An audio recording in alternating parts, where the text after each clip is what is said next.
The big story tonight begins with what the city's doing to make sure you can get to work or school tomorrow. 11's Catherine Crane is live at 48th and Vine with one of the people in charge of keeping our streets safe during a storm. Catherine? John and Cerise, hopefully all our viewers are safe and warm at home right now, but for those of you who do need to go outside and drive, or more likely are concerned about the conditions tomorrow, Lincoln Fire and Rescue say it took firefighters longer than it normally would to respond to this fire due to the poor road conditions. Cerise, it is a beautiful day out here. It is a windy day out here, but that wind is a great thing for us. It is pushing all of this pollution right on out of town. Hopefully it will stay out of town. John and Cerise, those polls are still open, and the woman I'm standing next to would love for you to get out there and vote. Joining me is Republican candidate for mayor, Tammy Buffington. Thank you so much for joining us, Governor Heineman. We'll let you get back to your guests.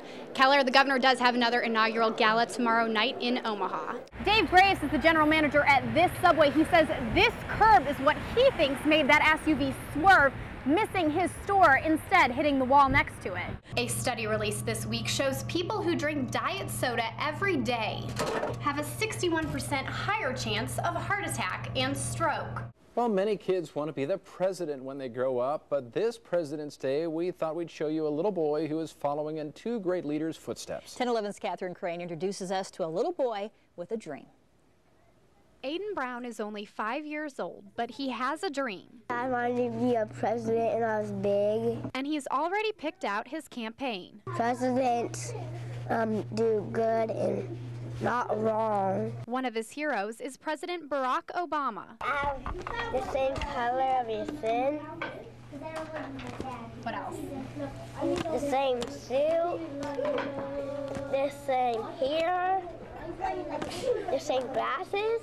Aiden's aunt, Bobby Morton, is his legal guardian. She saved one of President Obama's addresses for Aiden to watch. He looked at it and just said nothing, just listened and amazed. And now the kindergartner tells a speech of his own. It's a combination of Dr. Martin Luther King's I Have a Dream speech and President Obama's Yes, We Can. All our first time having a black president, but letting him know that he could believe too. Wasn't about the color of our skin or how our hair look or whatever, but it's about what we're going to choose to do with our life. He's 5, he doesn't understand all the way about the character he in. He knows being good is the character within. Let's be friends in black and white. Aiden will give his speech this Sunday at All Nations Church of the Lord.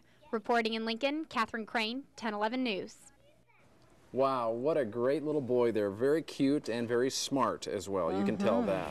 When Garrett Elting signed on to be a Marine after graduating high school, it wasn't what his mother, Jill, expected. I never thought I would be in this situation in the first place. I thought my son would graduate high school, go off to college, and everything would be peachy. It's a decision she's proud of, but one that made her job much harder. I can talk to other moms that have kids in college the same age as my son, but they don't really truly know unless you have a son in the military. Garrett recently returned from Afghanistan, where he was serving his first deployment with the Marines. That unknown of where he's sleeping at night, what he's eating, all those normal things that you worry about with your kids, I had no idea, and a lot of times he couldn't tell me. I can't imagine how hard that is.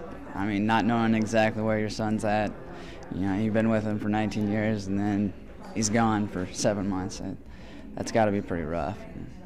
I mean, and it was pretty rough for me. Now parents of service members have a support group. Wednesday afternoon, Governor Heineman swore in Lincoln's chapter of the Blue Star Mothers. I can call any one of these ladies any time of the day or night and say, I need to cry.